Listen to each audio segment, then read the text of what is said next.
말미암아 영광을 받게 하려 함이라 하시더라. 아멘. 네, 이 시간 함께 성도의 교제 나누고 말씀 나누길 원하는데요. 우리 옆에 계신 성도님들 바라보시면서 잘 오셨습니다 이렇게 인사하도록 하겠습니다. 잘 오셨습니다. 잘 오셨습니다. 네, 오늘 드려진 예배 가운데 주님의 은혜가 풍성히 임하는 은혜의 시간 되시길 진심으로 기도합니다. 네, 저에게 있어서 사실 아직까지도 최고의 예능 프로그램을 뽑으라면 저는 무한도전을 좋아합니다. 네, 저희 중등부 아이들은 저의 그 예능 프로그램 성향을 다 알고 있는데요. 네, 그 무한도전을 보면 다양한 특집으로 매주 방송을 꾸미는 걸로 유명합니다. 제가 그 중에 하나 기억에 남는 특집이 하나 있는데요. 바로 if 특집입니다. if, 만약의 특집이죠. 내용은 이렇습니다. 만약에 그때 이러했다면 어때야 했을까라는 것을 주제로 인생에 후회되는 순간이나 바꾸고 싶은 장면들을 직접 다시 한번 만들어 보는 특집이었던 것이죠.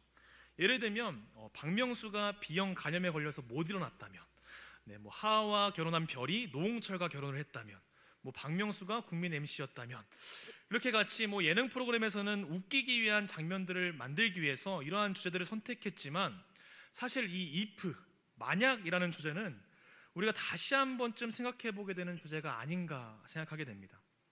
만약 그때 이러한 선택을 했다면, 만약 그때 나에게 다른 결과나 다른 상황이 주어졌다면 어땠을까? 이러한 생각은 우리의 삶의 많은 순간들을 떠올리게 하고 우리가 그 안에 빠져서 살아가게 되는 경우도 분명히 존재하기 때문이죠. 이러한 만약의 문제가 우리의 선택의 순간에 대한 그냥 후회로 끝나게 된다면 다행이겠지만, 하나님과의 관계 속에서도 우리는 이러한 고민들을 할 때가 있습니다. 만약 그때 하나님께서 나를 도와주셨다면, 만약 그때 나의 기도에 하나님께서 응답하셨다면, 만약 그때 내가 그 풍파를 만나지 않았더라면, 이러한 원망 섞인 물음을 던지게 될 때가 있을 것이고, 그리고 우리는 그러한 순간마다 우리의 마음이 와르르 무너져 내리게 되는 것이죠. 열심히 달려나가고 있는 그 순간 갑자기 찾아온 인생의 빨간불에 하나님이 나와 함께 하시지 않는 것 같은 순간이 찾아올 때가 있기 때문입니다. 자신의 건강에 찾아온 정지신호, 나의 가족에게 찾아온 정지신호, 또는 내 상황이나 내 학업이나 나의 직장이나 나의 자식과 관계된 일에 정지신호가 찾아올 때, 우리는 다양한 방식으로 무너질 듯이 다가오는 그 정지신호 앞에서 우리는 만약에라는 단어로 시작하는 그 의문들이 꼬리에 꼬리를 물고 찾아오게 되는 것이죠. 그리고 그 안에서 원망하고 불평하고 불만 속에서 하나님과 멀어지는 자신을 만나게 되는 순간이 찾아올 때가 있는 것입니다. 지금 성도님들께서는 어떠한 순간 속에 계신가요? 매일매일 하나님과 동행하는 기쁨으로 살아가고 계십니까? 아니면 혹여나 이러한 만약이라는 단어가 마음속에 박혀서 계속해서 하나님 앞에 나아가는 마음에 큰 장애물이 된 채 살아가고 계시진 않나요? 오늘 우리가 읽은 말씀은 우리에게 너무나도 유명한 나사로의 부활 사건입니다. 나사로의 부활 사건에는 다양한 인물들이 등장하고 있는데요, 이 말씀의 주인공이신 예수님과 또 제자들, 그리고 마르다와 마리아, 또 유대인들까지, 그리고 마지막으로 그 부활의 주인공인 나사로가 등장하고 있습니다. 오늘 말씀에서 이 제자들의 걱정과 마르다와 마리아의 원망과 유대인들의 의문에 이 나사로의 부활로 답하시는 그 예수님을 만나게 되는 것이죠. 오늘 우리에게 주시는 그 하나님의 말씀이, 그리고 예수님이 어떠한 분이신지를 한번 생각하게 하며, 또 인생의 만약을 이기는 믿음으로 하나님과 함께 동행하는 기쁨을 누리는 은혜의 시간이 되시길 진심으로 기도합니다. 이 나사로의 소생사건은 예수님의 부활을 예표하는 사건이었고요, 유대인들이 예수님을 죽이기로 결심하는 순간으로 이 말 그대로 이 십자가의 길로 나아가는 과정 가운데 가장 어떻게 보면 중요한 사건이기도 합니다. 그런데 이 한 가지 재미있는 사실은 이 나사로의 부활이 담겨있는 이야기가 이 공간복음인 마태, 마가, 누가복음에는 기록되어 있지 않다는 사실이죠. 요한복음의 전체적인 맥락으로 봤을 때 이 나사로의 부활 사건이 가지고 있는 의미는 너무나도 큰 부분인데, 왜 다른 복음서에는 기록되지 않고 요한복음에만 기록되어 있을까요? 어떤 학자들은 이 공간복음이 쓰여질 당시에 아직 나사로가 살아있고 이 유대인들의 핍박이 있던 시기여서 이 나사로의 안전을 위해서 삭제되었다가 훗날 요한복음에 기록되었다라고 말하기도 합니다. 우리가 확실한 이유는 알 수 없지만 이 나사로의 부활 사건이 가지고 있는 의미는 사실 너무나도 큰 것은 확실한 것 같습니다. 예수님께서 예루살렘에서 유대인들에게 둘러싸여 이 신성모독이란 죄명으로 돌로 쳐 죽음을 당할 위기에서 벗어난 다음에 이 다시 요단강 저편으로 넘어가신 상황 속에서 오늘의 이야기는 시작됩니다. 한 사람이 도착하는 것이죠. 바로 마르다와 마리아가 보낸 사람이었습니다. 그 사람이 보낸 소식은 너무 다급하지만 또한 매우 정중한 요청이었습니다.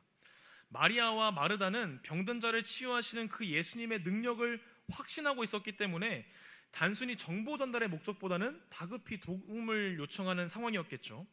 이미 사람을 보낼 당시에 이 나사로가 사경을 헤매고 있던 시점이었고, 그런 상황 속에서 유일한 해결책이시고 도움이 될 수 있는 그 예수님께 도움을 청하고 있는 것입니다. 그리고 예수님께서도 그러한 간절함에 대해서 응답하고 있는 것처럼 보입니다. 우리 함께 요한복음 11장 4절의 말씀 함께 읽어보도록 하겠습니다. 시작. 예수께서 들으시고 이르시되 이 병은 죽을 병이 아니라 하나님의 영광을 위함이요 하나님의 아들이 이로 말미암아 영광을 받게 하려 함이라 하시더라. 아멘. 이제 예수님께서 이 나사로에게 가셔서 병을 고치는 모습을 쉽게 상상할 수 있을 것 같은데요, 그 뒤에 예수님께서 하시는 행동은 조금 이상하십니다.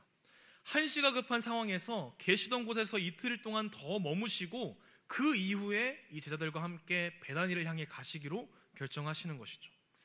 이 나사로를 살려달라는 그들의 간절함과 다급함은 그녀들을 보낸 자를 통해서도 충분히 느껴질 수 있는 상황이었습니다. 그리고 뒤 이어지는 말씀에서 보더라도 이 마르다와 마리아 그리고 병든 나사로에 대한 예수님의 사랑이 언급되어 있는 것을 볼 때 이 예수님의 행동은 조금 더 이해가 되지 않는 상황이었던 것이죠. 그래서 오늘 요한복음 11장에 등장하는 이 나사로의 부활 사건을 통해서 세 가지의 시선을 함께 바라보길 원합니다. 이 예수님께서 나사로의 부활 사건을 통해서 무엇을 드러내고자 하셨는지 그 세 가지의 시선을 통해서 함께 살펴보길 원합니다. 첫 번째는 바로 이 제자들의 시선입니다.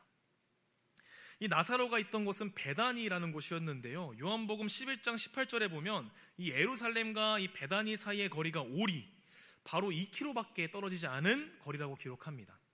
그런데 제자들이 예루살렘에서 경험했던 현실은 바로 유대인들이 핍박과 죽음의 공포였던 것이죠. 그래서 이 제자들은 예수님께 묻습니다. 우리 함께 요한복음 11장 8절의 말씀 함께 읽도록 하겠습니다. 시작. 제자들이 말하되 라삐여, 방금도 유대인들이 돌로 치려 하였는데 또 그리로 가시려 하나이까. 아멘. 이 사실 나사로의 부활 사건이 일어난 시기와 이 수전절에 받았던 유대인들의 핍박은 2달이라는 시간적인 차이가 분명히 존재했습니다. 그런데 이 제자들이 지금도, 방금도라는 표현을 다시 사용하는 걸 봐서 이 제자들이 느꼈던 그 죽음의 공포가 얼마나 생생했을지 보여지는 것이죠. 그래서 그들은 사실 예수님을 신뢰하기보다는 인간적인 걱정과 고려 사양에 빠져서 예수님의 결정에 놀라고 걱정하는 모습을 보여주고 있는 것입니다. 그러나 예수님께서는 이 제자들의 우려에도 나사로가 잠들었으니 깨우러 가겠다 이렇게 말씀하시는 것이죠. 그때 이 제자들은 어떻게 대답을 하냐면요, 잠들었으면 낫겠나이다 라고 말하면서 계속해서 베다니로 가는 것을 말립니다. 그럼에도 다시 예수님께서 그럼에도 가자라고 말씀하실 때 이 제자들의 반응이 조금 특이한데요, 함께 요한복음 11장 16절의 말씀 함께 읽어보도록 하겠습니다. 시작. 디두모라고도 하는 도마가 다른 제자들에게 말하되 우리도 주와 함께 죽으러 가자 하니라. 아멘. 어쩌면 이 말씀을 보면서 저희는 이렇게 생각할지도 모르겠습니다. 용기 있고 믿음이 있는 도마의 모습을 상상하게 될 수도 있는 것이죠. 그런데 사실 이 요한복음 안에서 등장하는 이 도마라는 사람의 인물의 캐릭터로 보았을 때 이 도마는 계속해서 의심하고 불평하는 사람으로 등장합니다. 그러한 맥락 안에서 이 도마의 말을 살펴본다면 결단과 믿음의 표현이 아니라 절망의 표현이자 예수님의 말씀을 비꼬고 있는 것이죠. 그래, 오라, 우리도 함께 죽으러 가자, 이렇게 이야기하고 있는 것입니다. 또 다른 주석에서는 이것을 결단의 표현, 결단의 고백을 드리긴 것은 하지만 이 고백은 예수님을 믿는 고백이 아니라 그래, 예수님과 함께 죽으러 가자, 그래, 죽는 길이지만 어떻게 하면 걸어가 보자 라고 이야기하는 것으로 표현합니다. 결과적으로 이 도마로 표현되는 모든 제자들은 예수님이 어떠한 말씀을 하시는지, 어떠한 일을 하려고 하시는지 하나도 이해하지 못한 채 그냥 따라가고 있던 것이죠. 단순히 그냥 피할 수 없는 일에 대해서 운명처럼 받아들이고 포기한 사람들의 모습이 오늘 제자들이 바라봤던 그 예수님을 바라보고 있던 시선이었던 것입니다. 두 번째는 이 마르다와 마리아에 대해서 한번 살펴보고자 합니다. 이 마르다와 마리아는 예수님에 대한 믿음이 분명히 있던 사람들이었죠. 예수님께서 오시면 분명히 나사로가 깨끗하게 치유받을 것을 믿었던 사람들입니다. 그래서 예수님께 사람을 보내서 다급히 와달라고 요청을 하신 것이죠.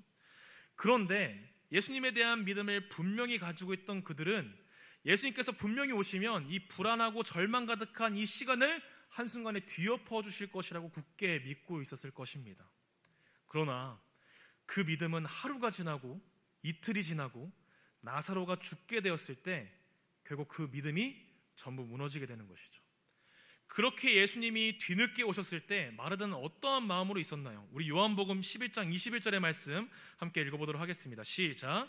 마르다가 예수께 여짜오되 주께서 여기 계셨더라면 내 오라버니가 죽지 아니하였겠나이다. 아멘.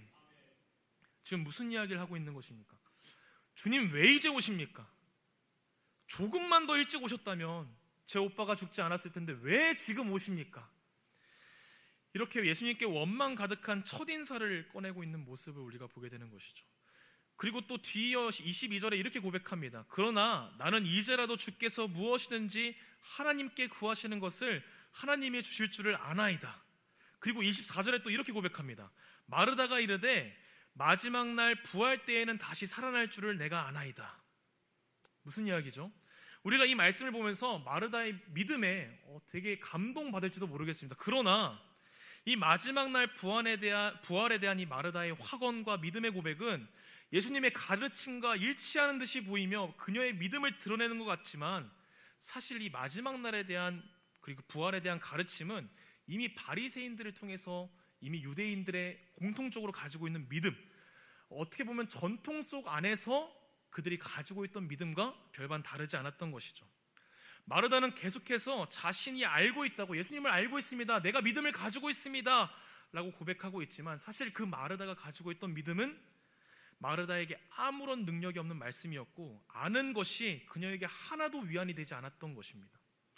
뒤이어 등장하는 마리아의 첫 모습은 어떻습니까? 예수님 앞에 엎드려서 이렇게 고백하는 것이죠. 주께서 여기 계셨더라면 내 오라버니가 죽지 아니하였겠나이다 하며 마리아와 온 유대인들이 우는 모습을 비춰주는 것으로 마리아의 등장은 거기서 끝이 나게 됩니다. 사실 이 마리아와 마르다가 보았던 현실, 그들이 바랬던 현실은 지금 그들이 겪고 있는 현실과는 전혀 다른 것을 바래왔던 것이죠. 예수님께서 나사로가 죽기 전에 이 베다니로 오셔서 나사로를 고치셔야만 했던 것입니다. 그러나 자신들이 원하는 일이 일어나지 않고 이 나사로의 죽음으로 끝이 나자 그저 슬퍼하며 모든 소망이 끊어진 채 머물러 있는 것이 마르다와 마리아가 예수님을 바라보고 있던 시선이었던 것이죠. 이제 마지막으로 주위에 있던 유대인들의 모습을 한번 살펴보고자 합니다. 마리아와 같이 온 유대인들이 슬픔에 막 비통하게 울고 있는 모습을 보면서 예수님께서도 같이 슬퍼하시는 것이죠. 그리고 이 나사로의 무덤 앞을 찾을 때 유대인들이 모여서 그 예수님을 바라보면서 이렇게 이야기합니다. 우리 37절의 말씀 함께 읽어보도록 하겠습니다. 네, 시작. 그중 어떤 이는 말하되 맹인의 눈을 뜨게 한 이 사람이 그 사람은 죽지 않게 할 수 없더냐 하더라. 아멘. 유대인들의 이러한 반응은 궁금이나 긍정적인 반응을 드러내고 있는 것이 아닙니다. 어떠한 반응이냐면요, 예수님께서 실패하셨다라고 보고 있는 것이죠. 예수님께서 자신이 사랑하는 자를 구하는 것에 실패하셨다. 왜 저 사람은 저걸 하지 못하였을까? 이런 모습으로 보고 있는 것이죠. 지금까지 우리가 살펴본 이 제자들과 마르다와 마리아 그리고 유대인들은 한 가지의 공통적인 시선을 가지고 있습니다. 그들 눈앞에 예수님을 바라보고는 있지만, 바라보고 그 예수님이 누구인지 알고 있다라고 생각했지만 전혀 예수님에 대해서 알지 못한 채 자신의 시각과 생각에 갇혀 있는 모습을 보여주고 있는 것이죠. 각자 자신이 생각하는 모습대로, 각자 자신이 가지고 있는 지식대로 이 예수님을 바라보고 해석하고 있다는 것입니다.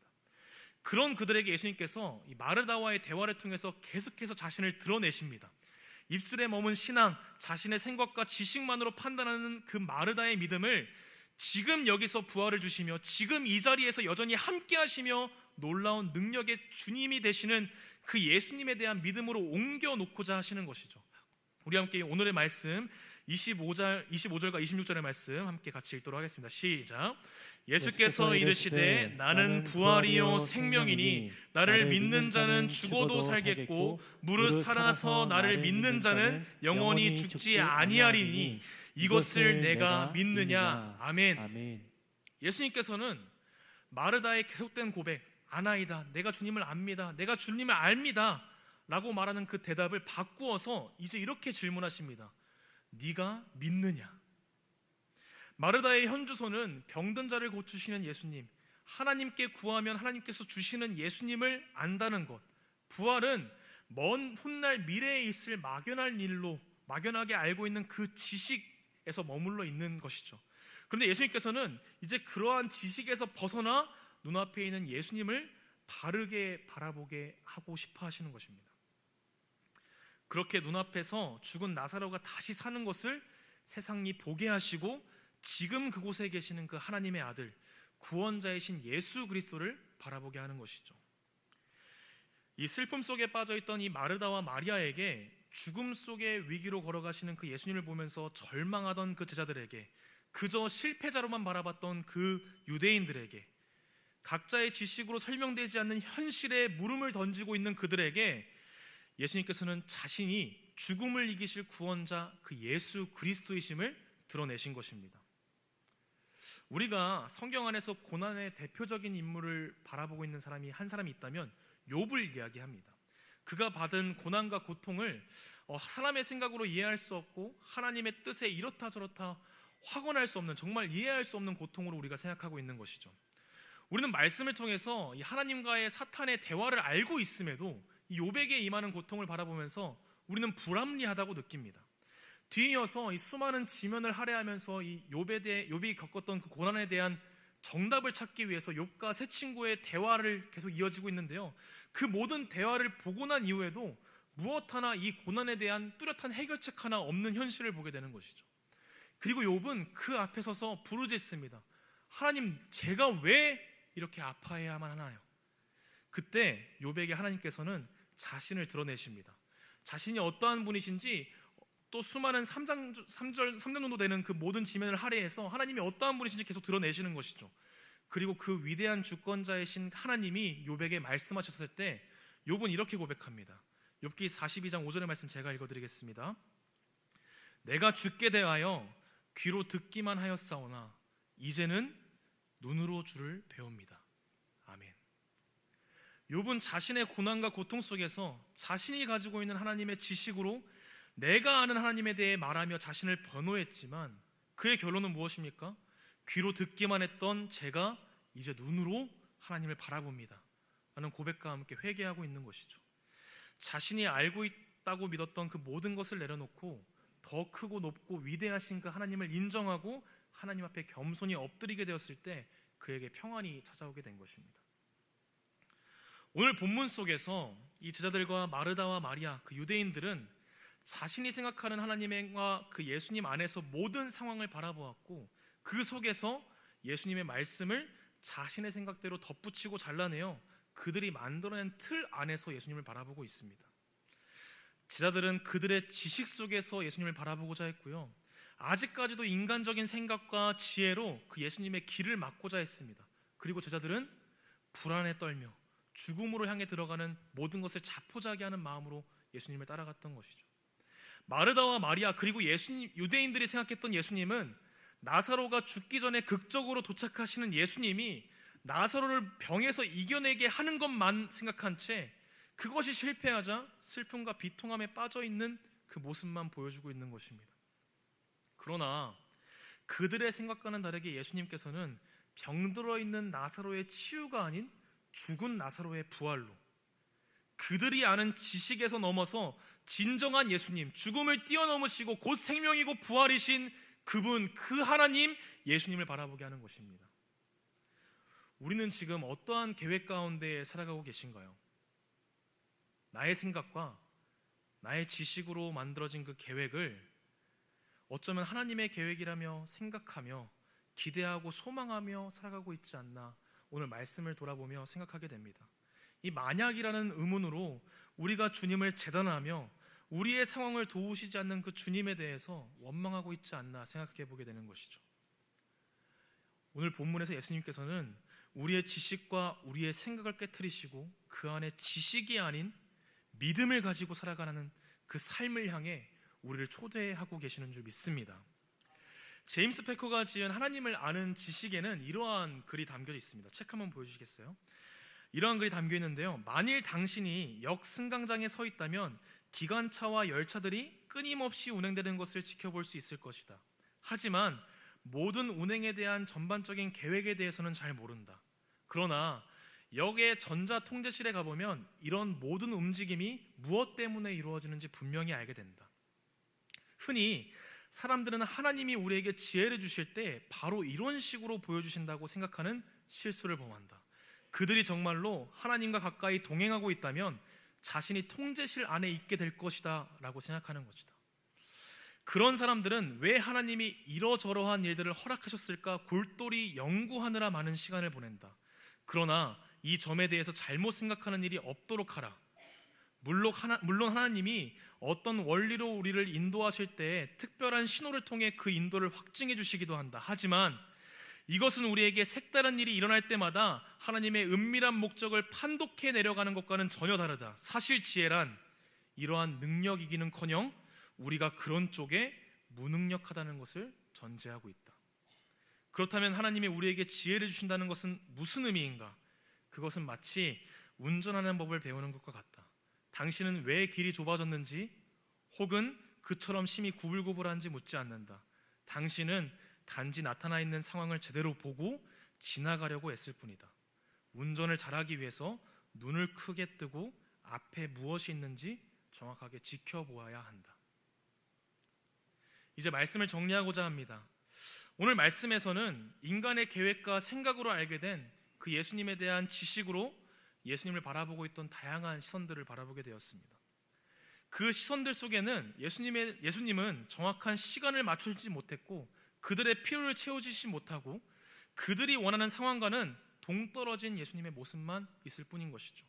그러나 오늘 우리가 이 나사로의 부활 사건을 통해서 본 그 예수님은 더 큰 계획과 더 큰 틀 속에서 모든 상황을 바라보시며 그 모든 상황 가운데 하나님의 영광을 위하여 하나님의 아들이 이로 말미암아 영광을 받게 하기 위하여 그 모든 상황을 우리를 믿게 하기 위하여 하나님의 영광에 우리가 참여하게 하기 위하여 만들어진 계획 속에 우리를 지키시고 우리와 함께 하시는 모습을 보게 됩니다. 그러나 우리들의 모습은 그런 하나님의 계획과 멀어져 나의 생각 속에서 그 머나먼 틈 안에서 고통 속에서 신음하며 하나님과 멀어질 때가 있지 않은가 오늘 한번 생각해 봐야 하는 줄 믿습니다. 과연 우리는 그 틈 속에서 나의 생각과 하나님의 계획 속에서 무엇을 의지해야 할까요? 예수님께서는 마르다에게 그리고 우리들에게 이렇게 물어보십니다. 우리 다시 한번 요한복음 11장 25절에서 26절의 말씀 읽어보도록 하겠습니다. 시작. 예수께서 이르시되 나는 부활이요 생명이니 나를 믿는 자는 죽어도 살겠고 무릇 살아서 나를 믿는 자는 영원히 죽지 아니하리니 이것을 내가 믿느냐? 아멘. 무엇을 물어보고 계시는 것이죠? 우리의 믿음을 물어보고 계신 것입니다. 하나님의 계획을 기다리며 기대하는 것이고 인내하는 것입니다. 주님께서 죽음의 길을 걸어가시려고 할 때 그 예수님의 말씀을 믿고 의지하며 주님의 때를 함께 동참하며 기다리고 있는 것입니다.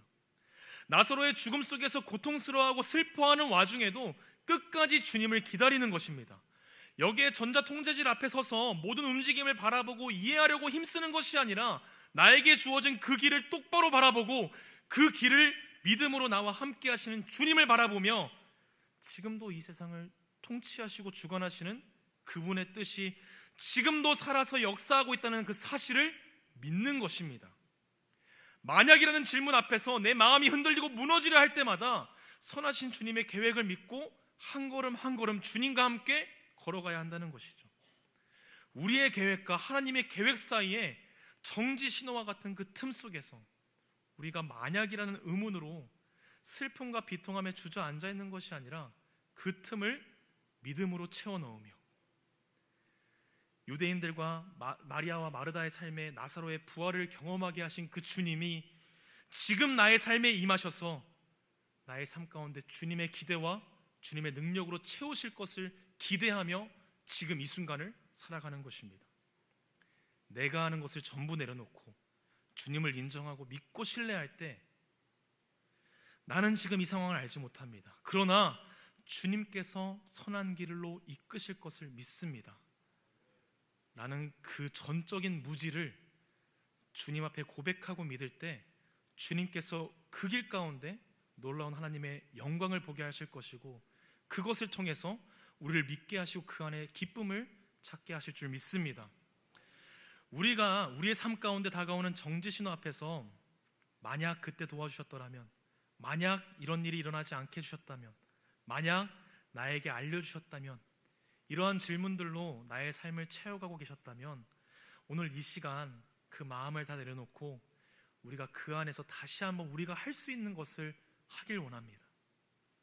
우리가 할 수 있는 것은요, 그 상황을 바르게 이해하는 것도 아니고 우리가 아는 주님은 그러실 분이 아니야 라고 고백하는 것도 아닌 그저 주님을 선하신 주님으로 믿음으로, 우리를 구원하실 그리스도 예수로 믿음으로 한 걸음 한 걸음 비좁은 길이든지 가파른 길에 있든지 그 길 위를 묵묵히 주님과 함께 걸어가는 것인 줄 믿습니다.